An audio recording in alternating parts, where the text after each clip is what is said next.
Hello friends. आज का अपना टॉपिक है स्मॉल पॉक्स।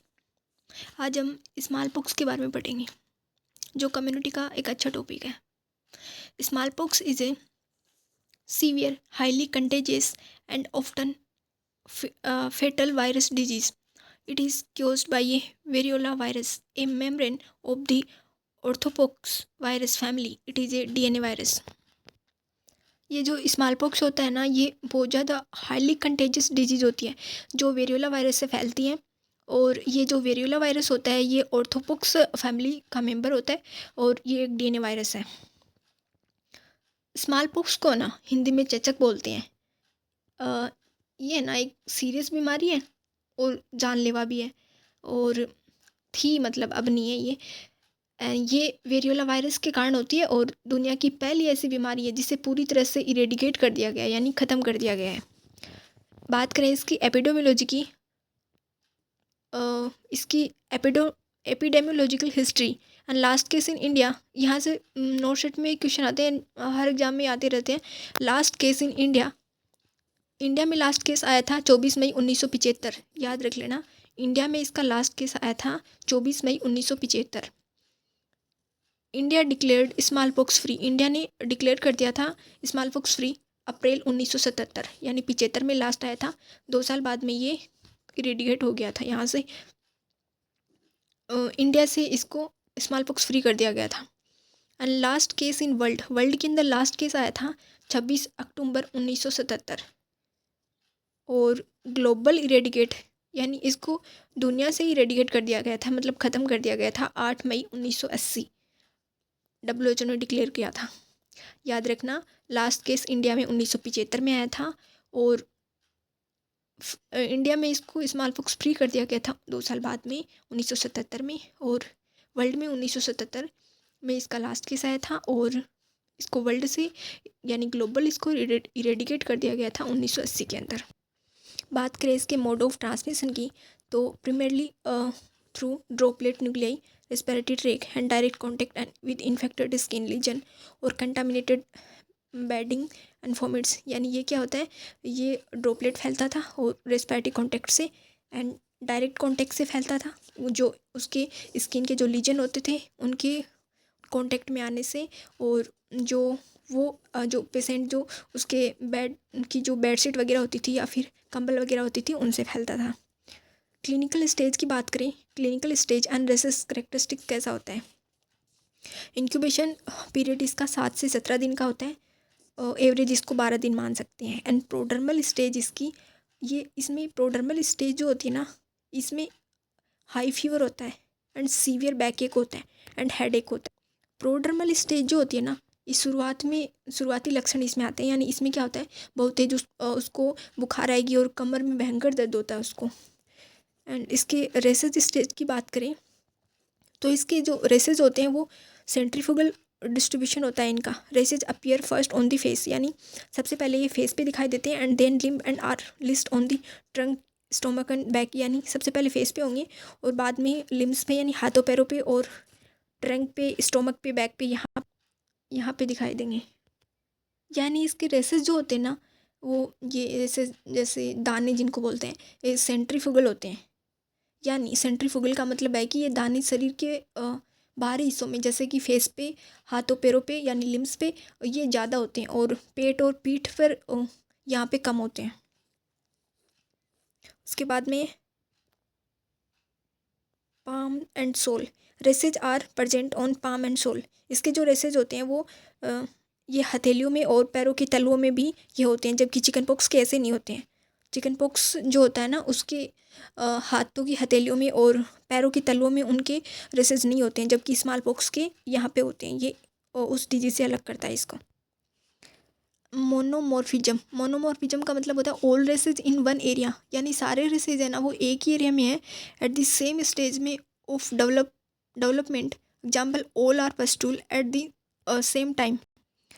इसका मतलब है कि जैसे ना ये जो रेसेज है ना ये फेस पे निकले हैं तो सारे एक ही स्टेज में होंगे, जैसे सब में मवाद भरेगा तो एक साथ होगा सब में। ऐसे ये क्या होते हैं, मोनोमॉर्फिज्म होते हैं, यानी एक ही स्टेज में होते हैं एक बार जब जिस हिस्से में निकलते हैं ना वहाँ पे। Vaccination. The vaccine was discovered by Edward Jenner. Smallpox की वैक्सीन है ना, वो एडवर्ड जेनर ने डिस्कवर की थी। क्वेश्चन आता है ये भी।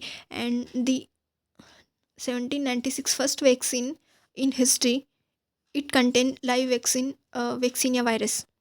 यानी एडवर्ड जेनर ने 1796 में इसका टीका बनाया था और इसे वैक्सीनिया वायरस का यूज करके इसको बनाया जाता था। वैक्सीनिया वायरस का यूज किया जाता था इसमें। अब देखो इसमें ना अपन सारे क्वेश्चन भी इसके साथ में ही कवर करेंगे। देखो क्वेश्चन कैसे बन सकते हैं इसमें। पहला क्वेश्चन तो ऐसे बन सकता है कि इसमें जो वायरस है वो कौन से वायरस की वजह से ही हो रही है स्मॉल पॉक्स, तो अपन बोलेंगे वेरियोला वायरस की वजह से हो रही है। दूसरा क्वेश्चन एक इसमें ऐसे बन सकता है कि इसको ना ग्लोबल से कब इरेडिकेट कर दिया गया था, यानी दुनिया से कब ख़त्म कर दिया गया था। ये क्वेश्चन भी आया था एक बार नोटशेट परी में। इसको 8 मई 1980 के अंदर इंडिया से वर्ल्ड से इरेडिकेट कर दिया गया था। ठीक है। एक क्वेश्चन इसमें ऐसे बन सकता है कि इसमें जो स्मॉल पॉक्स में जो रेसेस बनते हैं ना, उनका डिस्ट्रीब्यूशन का उनका कैसे होता है उनका डिस्ट्रीब्यूशन। तो ये याद रखना कि इसमें जो रेसेज होते हैं ना वो सेंट्रीफगल होते हैं, यानी ज़्यादा ये क्या होते हैं एक्सट्रीमिटीज़ में ज़्यादा होते हैं और पेट पर और फीट पर ये कम होते हैं। और एक इसमें ऐसे बन सकता है कि इसके जो रेसेज होते हैं ना वो पाम एंड सोल भी इनमें इन्वॉल्व कर लेते हैं, जबकि चिकन पॉक्स में पाम एंड सोल पे ये नहीं होते हैं। एक इसमें क्वेश्चन ऐसे बन सकता है कि मोनोमॉर्फिक रेसेस का मतलब क्या है। तो उसमें बताना कि जितने भी रेसेस बनते हैं ना वो एक ही स्टेज में बनेंगे, एक टाइम में एक ही स्टेज में बनेंगे। जैसे ना सब में पस भरेगा एक साथ में, है ना, जैसे फेस पे हुआ तो ऐसे।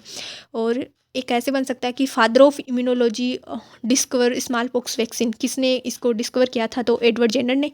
एंड एक ऐसे भी हो सकता है कि इसका जो इंक्यूबेशन पीरियड है ना वो कितने दिन का होता है, तो एवरेज 12 दिन मान के चलो। और लास्ट कंट्री जो सो नेचुरली स्मॉल पॉक्स जिसने रिपोर्ट किया था वो लास्ट कंट्री थी वो सोमेलिया थी 1977 के अंदर। और एक इसमें ऐसे हो सकता है कि इसका जो वैक्सीन है ना वो लाइव वैक्सीनिया वायरस इसमें इसकी वैक्सीन में यूज़ किया था। एंड इसको इंडिया ने इसको कब इरेडिकेट कर दिया था, तो अप्रैल 1977 के अंदर इंडिया ने इसको डिक्लेयर कर दिया था इरेडिकेट, यानी यहाँ से इंडिया से ख़त्म हो गई थी 1977 में ही। इससे ना एडवांस पॉइंट में अगर क्वेश्चन बने ना तो कैसे बन सकते हैं। तो एक तो ना इसमें ऐसे हो सकता है कि इसमें जो नीडल यूज़ की जाती है ना वैक्सीन में, वो बाइफरकेटेड नीडल इसमें यूज़ की जाती है। यानी जब स्मॉल पॉक्स का टिक्का के लिए इसका जो वैक्सीन लगाया जाता था ना, तो इसके अंदर है ना एक विशेष प्रकार की एक नीडल यूज़ की जाती थी जिसमें ना 2 मुँह होते थे उसमें, जैसे बाइफरकेट नीडल जिसे बोलते हैं। इसका यूज़ किया जाता था। इसमें क्या करते थे, इसमें जो दवा यूज़ की जाती थी ना वो स्किन के अंदर मल्टीपल पंचर में इसको डाला जाता था, यानी इसमें बाइफरकेट नीडल यूज़ की जाती है। और इसमें जो रेसेज है ना वो स्किन में काफ़ी डीप तक सीटेड होते हैं, यानी वो जब छुएंगे ना उसके रेसेज को तो ऐसे ऐसे लगेगा, जैसे सोटी महसूस होगा, जैसे कंचा हो जैसे स्किन के नीचे, ऐसा उसको फील होता है उसको टच करते हैं तब। और इसमें जो इसका जो क्वारंटाइन पीरियड है ना वो इसमें ना 14 दिन तक उसको रखा जाता है, यानी कोई स्मॉल पॉक्स से इन्फेक्टेड पेशेंट के संपर्क में जो आता है उसके कांटेक्ट में आने के बाद में उसको 14 दिन तक उसको अलग रखा जाता था। और इसका सक्सेसफुल वैक्सीनेशन है ना तब माना जाता था जब इसमें पहले वो पेपुल बनता था, फिर पस्टुल बनता था, फिर वहाँ पे एक बड़ा सा स्कार बन जाता है और वो स्कार है ना वो परमानेंट स्कार हो जाता था, तब इसको सक्सेसफुल वैक्सीनेशन माना जाता था। और इसका जो स्मॉल पॉक्स में इसकी जो स्केब है ना, जो इसकी पपड़ी है वो बाहर मतलब स्किन से निकलने के बाद में भी वो इन्फेक्टेड होती है, उसके टच में भी आए ना तो भी उसको ऐसे चांस है कि उसको इन्फेक्शन ये स्मॉल पॉक्स का हो। और इसके अंदर रेसेस निकलना शुरू होते हैं ना तब इसमें बुखार है ना वो कम होने लग जाता है। स्मॉल पॉक्स के अंदर क्या होता है, जब इसमें रेसेस निकलते हैं ना तो इसमें फीवर है ना अपने आप ही डिक्रीज होने लग जाता है, जबकि चिकन पॉक्स में क्या होता है, रेसेस निकलते हैं ना तो उस टाइम उसमें बुखार उसमें उस टाइम ज़्यादा बढ़ता है। ये इसको चिकन पॉक्स से अलग भी करता है, ये इसका सिम्टम। और इसका जो सेकेंडरी अटैक रेट है ना वो 80% से ज़्यादा है, यानी इसका मतलब है कि फैमिली के बाकी मेम्बर्स को भी ये तेज़ी से फैल सकता है। और इसके अंदर इसका जो रेसेस है ना वो स्लो इवोल्यूशन होता है, यानी धीरे धीरे इसके रेसेस है ना वो धीरे धीरे डेवलप होते हैं, यानी एक स्टेज से दूसरी स्टेज में पेप्यूल से पस्टुल बनेंगे ना तो उस टाइम इसमें टाइम लगता है। और 1980 के बाद में है ना इसका वैक्सीनेशन बंद कर दिया गया है। अब ओनली है ना जो CDC ये लैब है ना रूस वगैरह में, इनमें रिसर्च के लिए रखा गया है इनके वैक्सीन को।